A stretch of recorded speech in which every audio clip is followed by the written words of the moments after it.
Good morning, everybody. It's another hot day in paradise with Jimmy Dag and Ruthie Rocks. Hey, Jimmy. Good Hey, morning. Jimmy. Good morning. I'm here. You have a quote for us today. I do. Two things inspired this. Number one, the book you gave me, um, You Happier. I'm on page 150, 147. So I'm halfway through. It's a 300-page book. I'm halfway through it. Um, but I have a daily reading that I do from a lady named Sarah Van Brethnick. And as a woman, she studies a lot of other women and their thoughts and their inspirations. And she's bought magazines back to 1900 and, Good Housekeeping and stuff like that. And this morning, the quote I read, there's a lady named Barbara Sher, Sher, that wrote a book called Wishcraft. Not witchcraft, wish. Like, what do you wish for? Yeah. What are you really Right. wishing for and how to make it happen? And she said, we need dreamers and we need doers, but we also need dreamers that are also doers. And I thought that was pretty profound. Yes, So we I ordered do. a copy of the book. Oh, super. Yeah. I looked over the Dr. Amen's seven items of how you address happiness in your life, and it's not easy. It's not easy if you No. look at what he wants you to do. Right. And it does rearrange your thinking. Well, are you going to take the 30-day challenge? I started it. I'm on day one.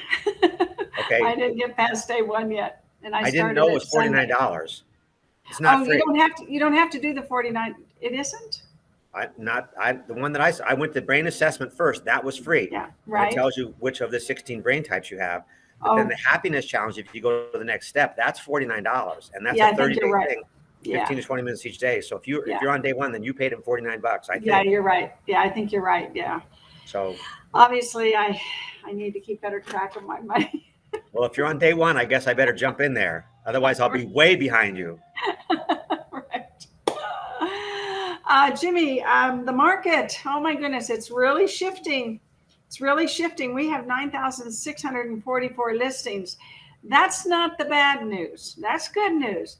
But the kind of not good news is in July, we were selling 146 homes a day. Okay. In August, it went down to 88, and as of today it's 47. Now I know it's early in the month and I know we had a holiday, so we'll just see. I just want this number to go up and I want everybody to be aware of this. Now part of that is, Jimmy, that the investors have pulled back, and I understand from a recent source that and we're going to talk about this today a little bit. I think I have this on tape, that Blackstone, the hedge fund, has pulled back from buying houses as assets. And so that is probably going to affect our market as well. Well, didn't you tell us that the investors represented about 10% of the market? Wasn't it 10 or was it higher than that? Oh, it was 30. 30. It was 40. It was 33. Now it's around 30. Well, then they're still not that far off. If they're only at 30. 30%. If they're 30%, that's a pretty big chunk of the market still then. Yeah, but it's gone down. And it has gone down a little bit. I'm just saying I see the trend starting. We'll see. And 30% of 47 sales is a lot less sales than 30% of 140 sales. Yes. So It's still a lot less numbers, units. Right. You can't take percentages to the bank. No, exactly. I know that. 46 of the homes that we listed were 450 and under, and 450 is the new median. And 2,651 homes on the market are single family are under 450 or under, I should say. So we've got 109 days of inventory, which isn't bad. That's three months, give or take. Well, so 190 days of inventory? 109. Oh, 109. Okay, yeah. So what does that tell me is that it's a great time to be a buyer. It is. It's really really smart is. to be a buyer right now. Yeah, don't wait and buy real estate, buy real estate and wait. And John had a phone call with an investor that's doing a 1031 tax exchange today, this morning, and his partner is thinking that they should wait. I said, wait for what? I said, you're a long-term investor. They've been investing with us since 2008, and over time, markets go up, they go down. You didn't cash out when they were high. You know, that's my point. They didn't cash out when they were high. They just kept hanging on because they're getting a great cash flow, a great return on their investment. And I don't see the rental market actually going down that much because people are still moving here. Right, right. We still have jobs.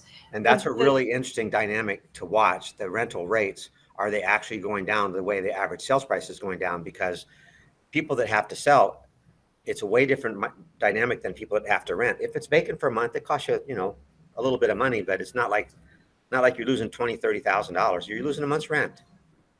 yeah, yeah. Meaning, explain that to be clear to everybody.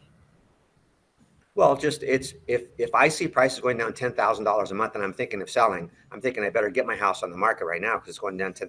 But if I lose a month's rent, it's $1,000. That doesn't hurt Oh, as much. no, right. I see what you're saying. Okay. I want to show everybody the only other point, the $1 million homes, we were at a high of 4.9. We're now at 4.88. So that hasn't really changed. They're still selling. We've sold $1,216 million plus homes this year so far. We did 1,672 last year, and the year before 618.